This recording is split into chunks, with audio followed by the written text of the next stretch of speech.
Right, well, we are in 2 Corinthians chapter 8 tonight.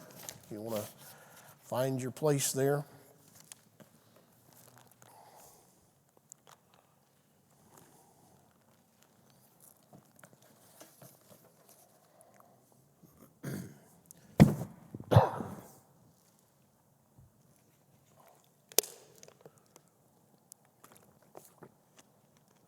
All right, so in the letter of 2 Corinthians, Paul addresses several different issues, several different topics. He's not writing about just one thing. He's addressing several different topics. And so he's talked about, why he decided not to come see them when he had told them that he was going to. He writes about why he had to write the tearful letter, or the letter that made him sad. He talks about an issue in the church that they had to deal with, and so he's dealt with several different things already. And so when we get to chapter 8, Paul kind of shifts gears again, and he's going to talk about a new subject, a new topic. In this topic, this time he's going to begin a discussion on giving. So he's going to talk about, he's going to switch gears a little bit. He's going to talk about giving. Now, occasionally over the last 28 years as a pastor, I've had people, well-meaning I'm sure, but I've had people come and say, "Oh, Brother Mark, you just need to preach more sermons on tithing. And I don't know if you've been around me very long. That's usually not at the top of my repertoire as a sermon on giving. I've felt like that it's often misconstrued of, here's just another greedy preacher trying to get my money. And I'll be honest with you, whenever God called me to preach, God and I had a very serious conversation, and He basically told me I've got enough preachers preaching on money. He said what I need more of is preachers preaching the gospel. He said, "Mark, if you'll take care of preaching the gospel, I'll take care of the money." And in 28 years, He always has. The churches I've served, we've always had the money we needed. My family's always had the money we've needed. And so I've just never really focused a lot on, I'm going to have February stewardship month, and for the next 8 weeks, I'm going to preach on tithing. It's just never been something I've been led to do. But if you just have been itching for a good giving message, you got it tonight. It's right here. It's in the text. So we're gonna go over it, and we're gonna go over the biblical model of giving, and we're gonna talk about some spiritual principles to giving, and hopefully we'll walk away with a New Testament perspective of God's idea of giving. So that's the idea there.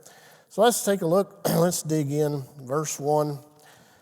Of 2 Corinthians chapter 8. "Moreover, brethren, we make known to you the grace of God bestowed on the churches of Macedonia, that in a great trial of affliction, the abundance of their joy and their deep poverty abounded in riches of their liberality. For I bear witness that according to their ability, yes, and beyond their ability, they were freely willing, imploring us with much urgency that we would receive the gift and the fellowship of the ministering to the saints. Not only as we had hoped, but they first gave themselves to the Lord, and then to us by the will of God. So we urged Titus that as he had begun, so he would also complete this grace in you as well.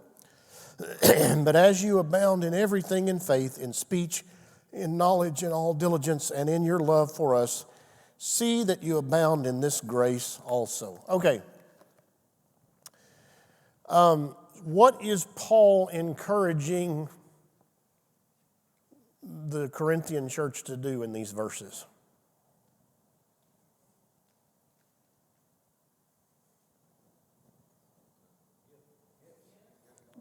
Yeah, give their of these. So they're supposed to complete the offering that they had already begun collecting.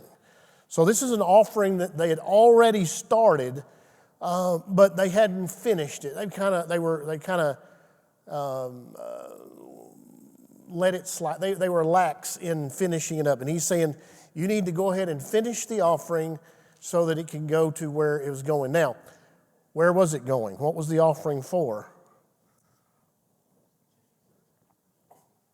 Right. It was for the poor in Jerusalem, the church, the Christian church in Jerusalem, who was going through apparently a famine at that time, difficult times, and so the churches in Macedonia, the Gentile churches basically were taking up a love offering for the Jerusalem church. Now, I think that's important in context, that the offering being talked about here is not an offering for the Corinthian church. He's not saying take up your offering so that your church will have money to function on. He's talking about a love offering that's going to another church. And he says basically that the churches of Macedonia had really been exemplary in this matter. They had set the example that the Corinthians should follow. How had they been exemplary in this matter? Yeah, they gave beyond their ability. They were needy themselves, but they gave in spite of their need. Do what? They gave of themselves. Yeah, I mean and he says they gave. Verse 5. They gave first themselves to the Lord and then to us by the will of God. So they were able to cheerfully give even out of their need because they had given themselves fully to the Lord.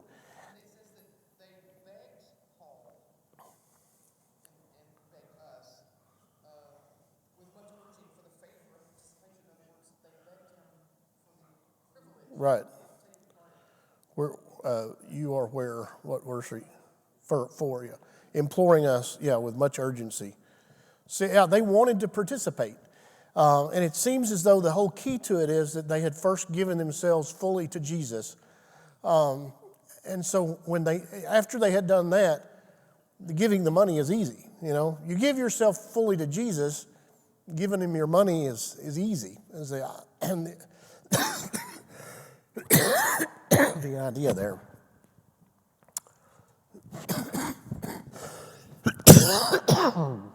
I'm sorry. Questions on those verses? Let's look on to verse 8. I speak not by commandment, but I'm testing the sincerity of your love by the diligence of others. For you know the grace of our Lord Jesus Christ, that though he was rich, yet for your sakes he became poor, that you through his poverty might become rich. And in this I give advice. It is to your advantage not only to be doing what you began and were desiring to do a year ago, but now you also must complete the doing of it. That as there was a readiness to desire it, so there also may be a completion out of what you have. For if there is first a willing mind, it is accepted according to what one has and not according to what he doesn't have. For I do not mean that others should be eased and you burdened, but by an equality that now at this time your abundance may supply their lack, that their abundance also may supply your lack, that there may be equality. As it is written, he who gathered much had nothing left over, and he who gathered little had no lack. And that's a reference to the children of Israel gathering manna, if you remember that story. They were supposed to take only what they needed. Some that tried to hoard it up. What happened to the manna? It bred worms. Those that try to hoard up money, it will breed worms as well, incidentally. All right, so Paul gives first the example of the Macedonians, and then he gives another example of sacrificial giving to the Corinthians. And who does he use as the example?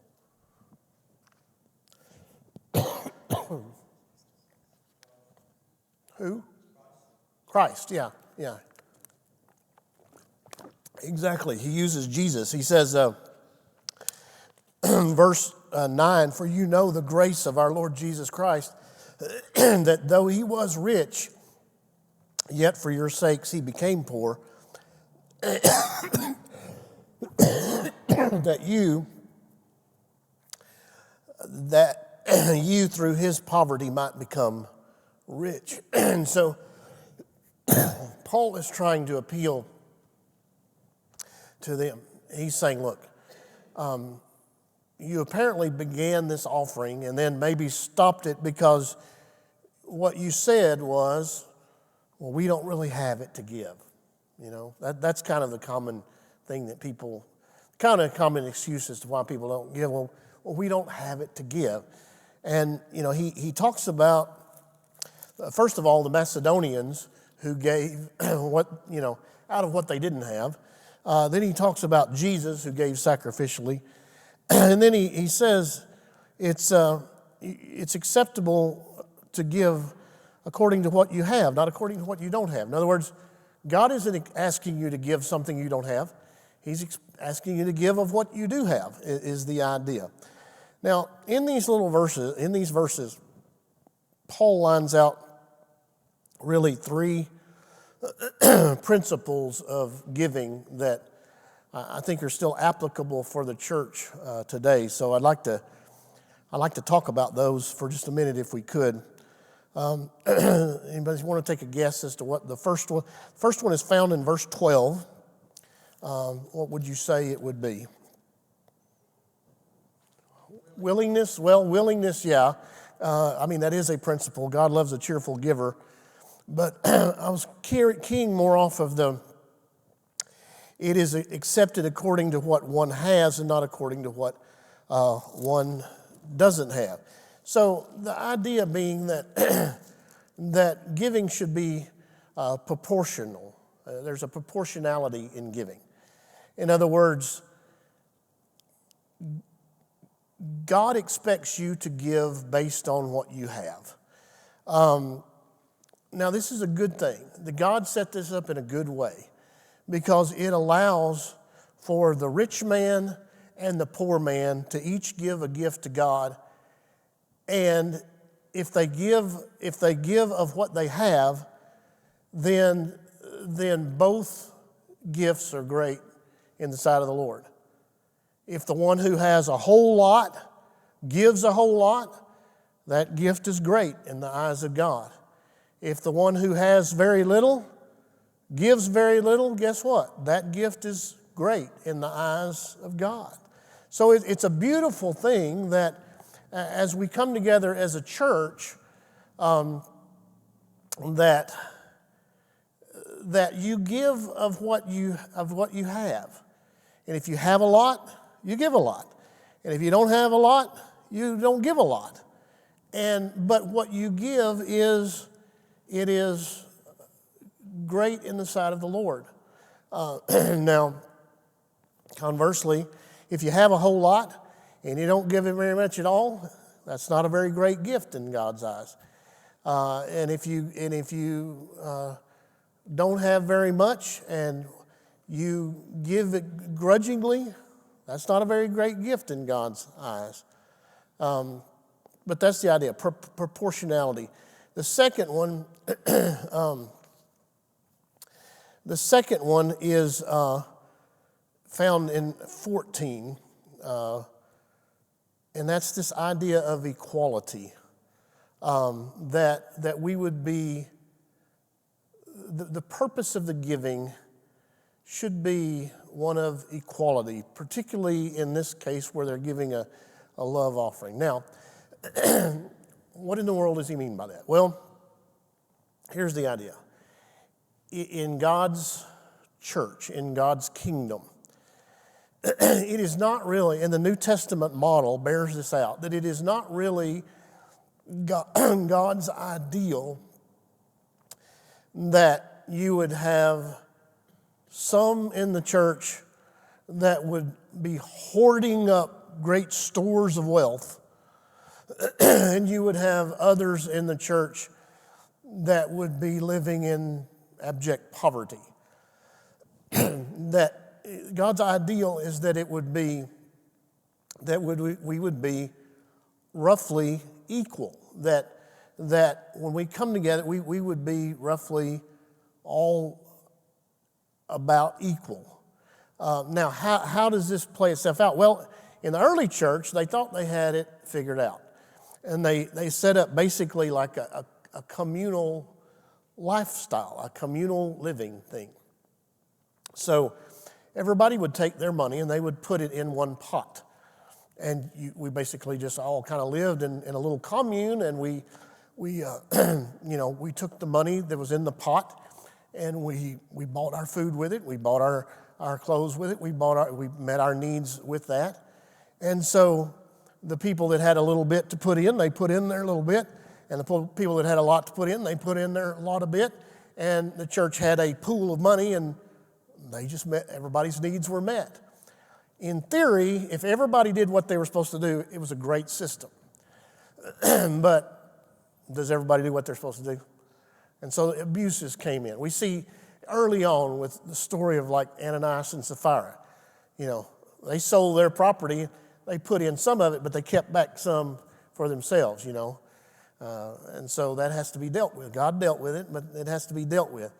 You have others that, you know, that just kind of wanted to play the system. Much like I think you would probably have people that would try to play that system today if we tried to do it again. I'm just going to kind of loaf around and let the church, foot my bills for me. And so what does Paul say? Paul has to address it. And what does he say? If a man won't work, neither let him eat. So he has to address that. So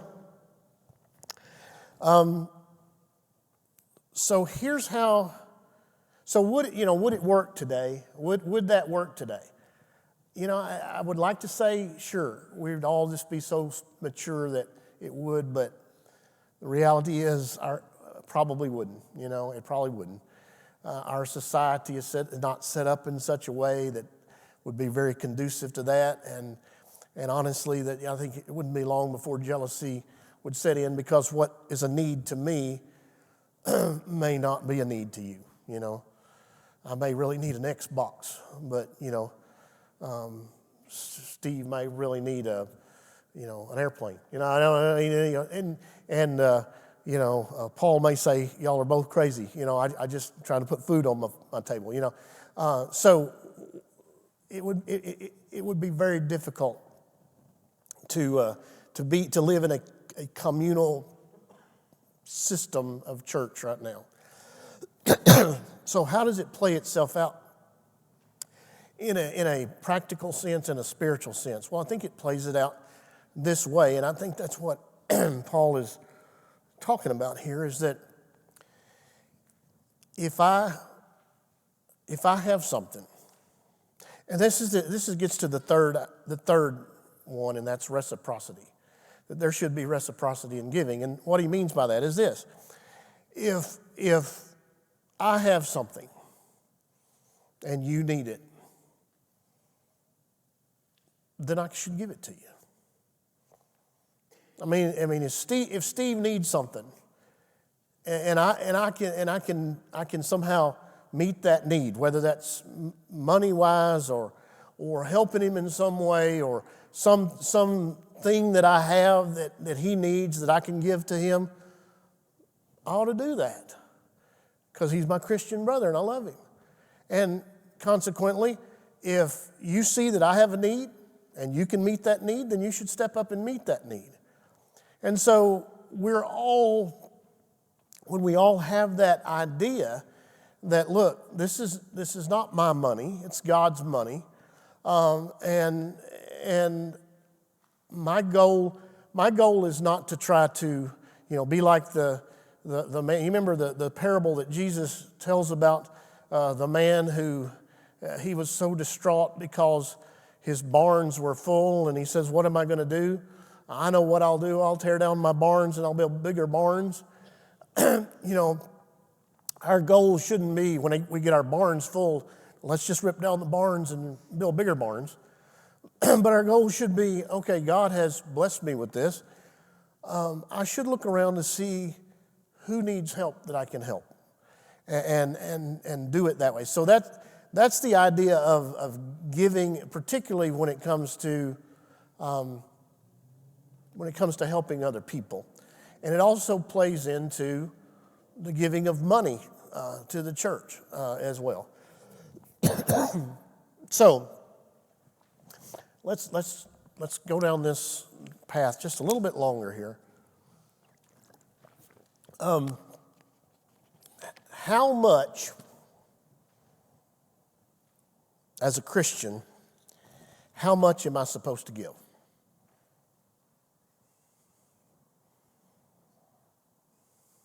Nobody's going to bite. You're dying to say it. Nobody wants to jump out there and say 10%. Not anymore, anyway, huh? There you go, and that's the point that I wanted to make. If I give 10, and I've heard that, you need to tithe, you need to tithe, you need to tithe. Well, sure, you need to tithe. Yeah, I get it. But here's where people err in that line of thinking. And I've even heard people say this, and it just kind of makes me cringe when I hear it. They'll say something like this: well, God doesn't ask for much. If I give him my 10%, the other 90% is mine. Okay. What percent of your money belongs to God? If you are a Christian and you've surrendered your life to Jesus Christ, it's not, I give Jesus 10% and the other 90% is mine. 100% of that money is God's, right? Now, obviously, he expects you to use part of that to feed your family with. He expects you to use part of that to put gas in your truck. Sure. And he expects you to give some to the church, and he expects you to give some to those in need. Sure, he expects you to do all of that. But this idea that, I'll write Jesus a check on Sunday for 10%, and then, I can go do what I want to with the other 90%, If I want to stick it in a slot machine at the Hard Rock, I can do that, or buy me a 12-pack down at, the beer store, I can do that, and Jesus can't say nothing about that because I've given my 10%. And it's a totally warped view of giving, this idea of giving. You read about when Jesus tells somebody to give something in the, most of the time when he comes upon a rich man and they say, well, what do I need to do to be saved? What does he say? Sell all you have and give it to the poor, and you'll have riches in heaven, and come follow me. So it's not a 10% thing. It's a 100% thing. Now let's do one more of these little fun little questions. You got one guy. Let's just use round numbers here. You got one guy. He makes $100,000 a year. You got another guy over here. He makes $10,000 a year. They both give 10%. Who's giving more?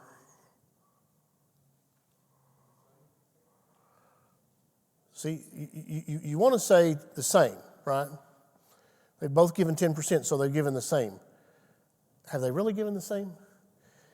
The guy that's given $100,000, he gives 10%, that's $10,000. How much money does he have left? He's got $90,000. The guy who makes $10,000 a year, he gives his 10%, that's $1,000. How much money does he have left? He's got $9,000. So one guy gave his 10%, he's got $90,000 left. One guy gave his 10%, he's got $9,000 left. Now tell me again, who gave more? I'm blowing your mind, aren't I? Yeah, but who made the greater sacrifice who made the greater sacrifice here?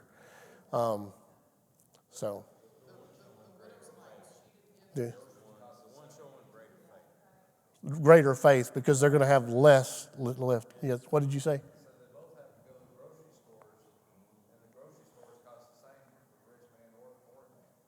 That's true.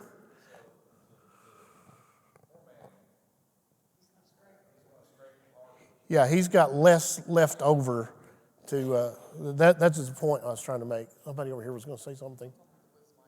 Huh? Yeah, the widow's mite. She gave all she had. So anyway, something to think about there. Just something to think about. True or false, the Corinthians had already planned to give an offering to the poor. That's true. We see that in verse 10. He says, I give advice, it is your advantage not only to be doing what you began and were desiring to do a year ago. So they had planned on doing that. And then if you go back to 1 Corinthians chapter 16, verses 1 through 4, Paul basically lines out that he wants them to take up this offering and he'll be picking it up and that sort of thing. Questions on those verses? All right, yes.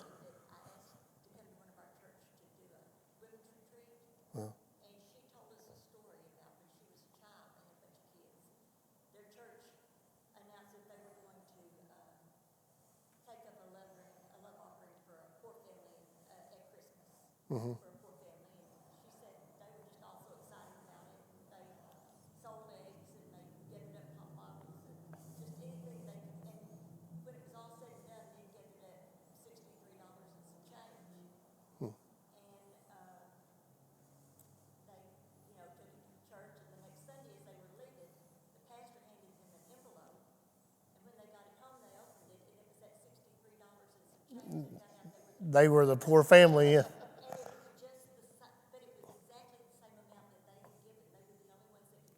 Wow, that's sad in a way, really. Wow. All right. Well, let's look on to verse 16, and Paul is going to talk about. We're going to talk about some accountability procedures that Paul puts in place that I think are good principles for us to follow today. Verse 16, but thanks be to God who puts the same earnest care for you in the heart of Titus, for he not only accepted the exhortation, but being more diligent, he went to you on his own accord, and we have sent with him the brother whose praise is in the gospel throughout all the churches. And not only that, but who was also chosen by the churches to travel with us with this gift, which is administered by us to the glory of the Lord himself and to show your ready mind. Avoiding this, that anyone should blame us in this lavish gift, which is administered by us, providing honorable things not only in the sight of the Lord, but also in the sight of men. And we have sent with them our brother, whom we have often proved diligent in many things, but now much more diligent because of the great confidence which we have in you. If anyone inquires about Titus, he is my partner and fellow worker concerning you, or if our brethren are inquired about, they are messengers of the churches, the glory of Christ. Therefore, show to them and before the churches the proof of your love and of our boasting on your behalf. All right, so let's talk a little bit about this. Paul builds accountability into the receiving of this offering that they're taking up. And it's not just their church taking it up, by the way. It's the churches of Macedonia. It's a region-wide offering that's going to be taken to the church in Jerusalem. So what did he do to build in accountability for the handling of this offering?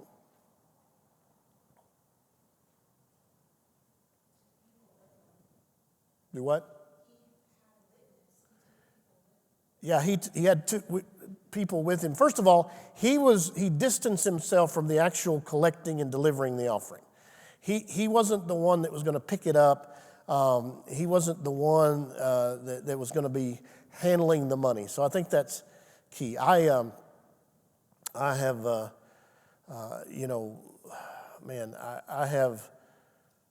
done my very best of 28 years as a pastor to not have anything to do with the money of the church. I told somebody I don't count the money. I don't write checks. I don't make deposits. I don't see who gives what. I don't know what you give. I don't care what you give. And it's a really freeing thing, because that way I can treat everybody the same. If you give $1,000 or you give $1, to me it's all the same. I don't know. I don't care. And Paul here is that way. Like he's like I don't. He kind of has a hands off on the money thing. And then there are three that are chosen to deliver this gift, to pick up this gift and deliver it. One is Titus, which is Paul's traveling companion. So Titus is one that Paul knows, Paul trusts, so he's got his guy on there. But he doesn't just have his guy on there. He's got one that was chosen by the Macedonian churches. So it's like he says, okay, y'all pick for yourselves somebody to be your representative to go with us. And then the third one is one that they just call the diligent brother. The one, we don't know a lot about him, but he was one that was trustworthy. He was diligent, probably really good with numbers. And so he was the diligent brother. So they had three that was taking the money and was with the money in all times. That's why in church you never have one person alone with the money. There's I think it was somebody that Lisa knew or something there. I guess they worked at a bank in Tennessee. And this church they got to noticing that every time when the church's deposit would come in, there was never any $10 bills. And they thought, that's very strange. And so one of the bank president or whoever called one of the deacons of the church, and they said, it's not even our business really, but it just seems odd that in all this time, your church's offerings, they never have a $10 bill in there. So they got to watch it. They had the same counters every week, and it was a husband and wife team. And so they kind of baited them a little bit, and come to find out that husband and wife team, every $10 bill they'd take out. I guess they were taking their tithe right out of the top, taking those $10 bills. So you don't put husband and wife counting money together. You don't put family members together. Always more than one. I mean, that, just standard stuff like that. According to Paul, what practical way could the Corinthians show their love for Jesus and others? By what? By giving, exactly. By giving. Now you say, well, why would giving show my love for Jesus and for others? Well, money is how the world assigns value to things. In our world, in our society, it's money that assigns value to things. If you go to work or get a job and your boss gives you a good salary, what does that communicate to you? I'm worth something. My boss thinks I'm worth something. If you go to work and you make minimum wage, what does that communicate to you? My boss is a jerk. I don't know. It communicates you're not worth that much to that company. So consequently, we're willing to spend money and to give money to the things that are most valued to us. Let me give you an example.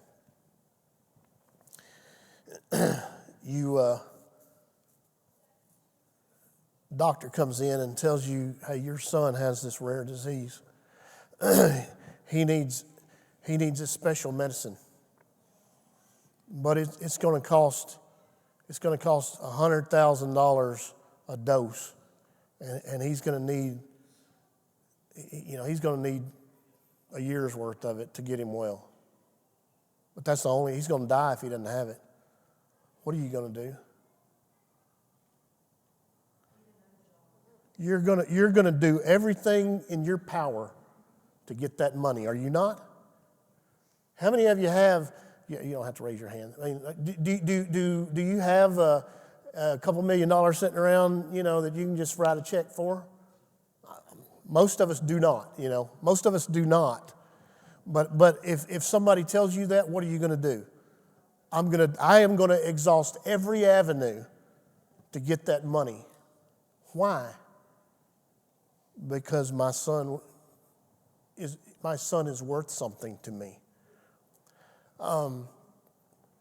So when we give our money to the Lord,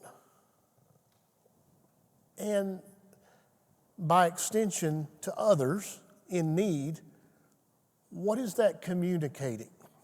To us and to God and to them, what is that communicating?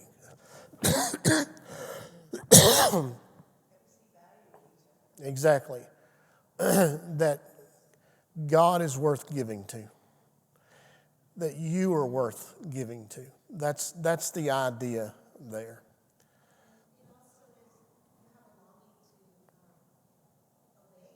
Yeah. Yeah. If you want to see what's really important to you, just get your checkbook. If you still are one of the old school people like me that actually writes down your debits and credits in a checkbook. I know very few people do that anymore, but just get that out, or get your bank statement at the end of the month or whatever, and just see where your money goes, and it'll give you a pretty good clue as to what is important to you. What is considered worthwhile to you? Now, Paul is concerned about a possible misconception about this offering, and it's found in verse 20. He said, "I want to avoid this, that anyone should blame us in this lavish gift which is administered by us." In other words, he's saying, I want to put all of the accountability in place because I don't want anybody to get this idea that somehow we're going to be, somehow benefited by this offering. And I think that's always the danger when a minister of the gospel stands up and tries to promote some giving to some offering that in the back of some people's minds, there's always this question of, well, how much of it goes to you, kind of thing. And it's unfortunate because we've had some celebrity pastors on the various television networks that have kind of, what's that old song? They want you to send your money to the Lord, but they give you their address, kind of deal. And I think the legitimate ministers have probably suffered some because of the bad publicity that these guys have brought on, but that's what Paul is concerned about there. Questions on those verses? I'm giving you a couple of little application questions that we can mull over a little bit. Your friend is the pastor of Middle of Nowhere Baptist Church. See, you're the pastor of Anywhere Baptist Church, but you got a buddy, he's at Middle of Nowhere Baptist Church.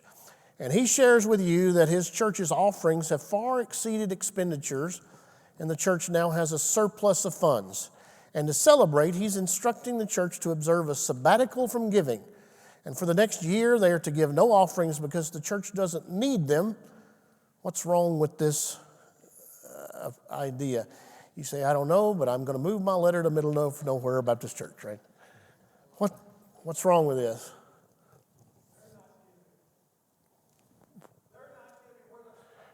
Yeah, I mean, they're not. So it's not about whether the church needs the money or not. And that's what I think that we need to see and understand, that I think a lot of people don't understand when it comes to giving. First of all, I've never actually seen a church do this, by the way, to just suspend offerings. So I've never actually seen that done. But here's the thing, and this is what I want you to understand. This is what I want you to get. We don't give because God needs our money. We don't even give because the church needs our money. You think God needs your money? You think God is sitting up there going, oh man, I was really counting on that guy to write that $100 check so that the church could pay the light bill, but man, he's being stingy this week. I just don't know what we're going to do. God doesn't need your money, and he certainly doesn't need you to keep the church afloat. So it's not about that. We give because we need to give it. That's why we give. And as far as the church not needing it, there's always more that can be done. There's always more kingdom work that can be done. There's always another staff person that could be put on board. There's always another program that could be funded.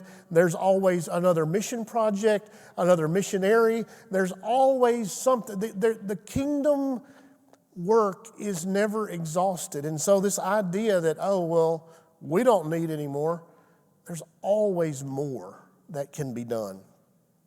But we need to give it. Wealth is somehow connected to the soul. I think we see this throughout the New Testament, particularly in the ministry of Jesus, that giving can free the soul and hoarding can chain the soul. That's why,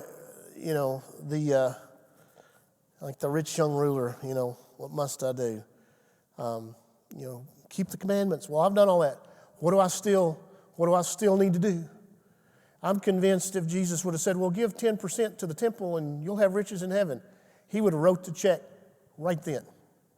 But what does Jesus say? Go and sell all you have, give it to the poor, and come follow me, and you'll have riches in heaven. That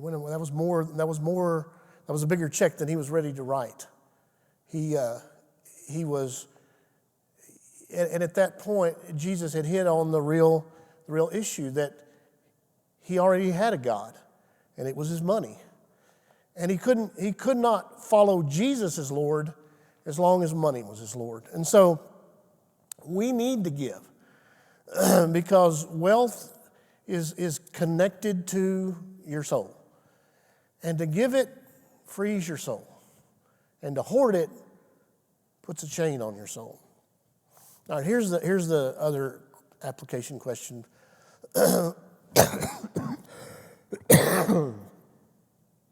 Paul had a solid plan for accountability concerning this offering for the poor. Now, using the principles that Paul employs here, what are some practical things that churches or individuals can do to provide accountability? And it doesn't have to be just money, but what do you see here? Form a committee, yeah. So the key to accountability is found in verse 21. He says, to provide honorable things not only in the sight of the Lord, but also in the sight of men. So here's the key to accountability. It's not just how things are, it's how things look. You've got to always be concerned about how things look. If you look at Billy Graham,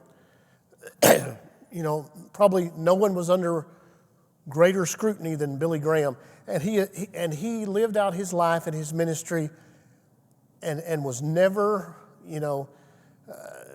found culpable in any kind of money or scandal in any kind of way like that. But what did he do?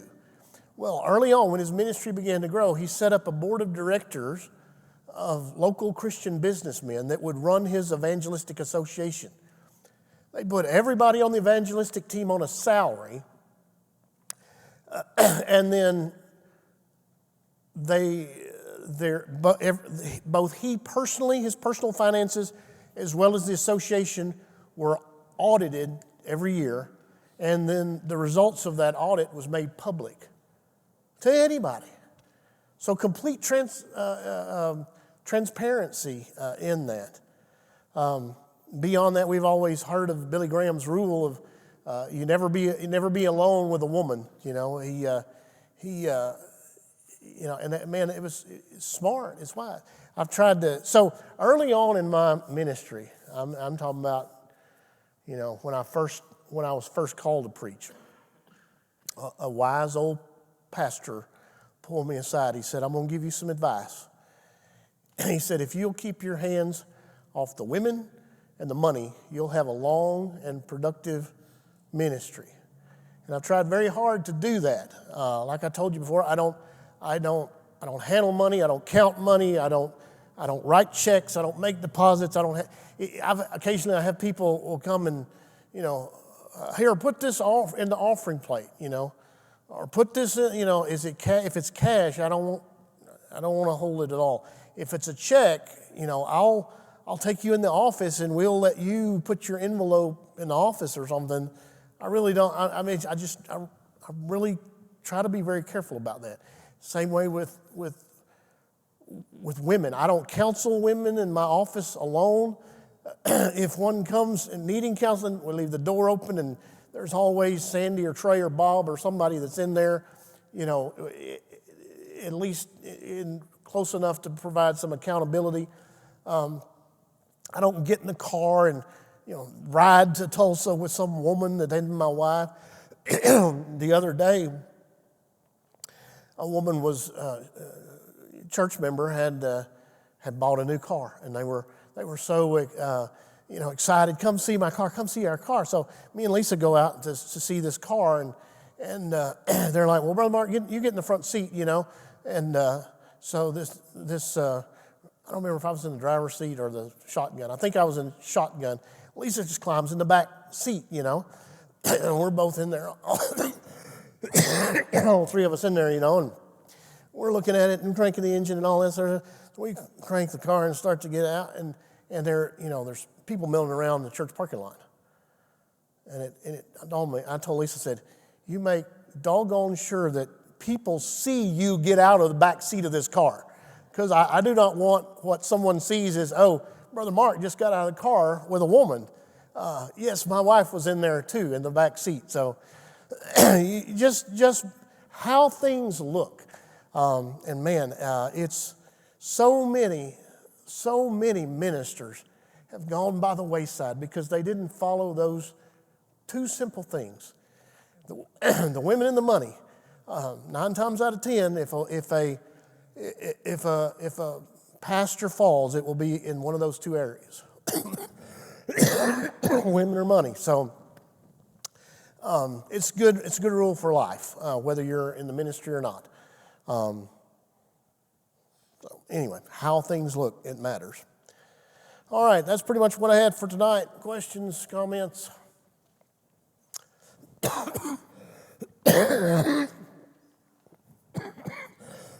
I've coughed myself into I have talked myself into a coughing fit, or coughed myself into a talking fit. I don't know which. Let's close in a word of prayer. Heavenly Father, we thank you for the chance to study your word tonight and how you do speak to us, Lord, God, we ask as we go from here that you would bless us, keep us close to you, prepare us for Sunday when we'll be back to worship you. And we pray in Jesus' name. Amen.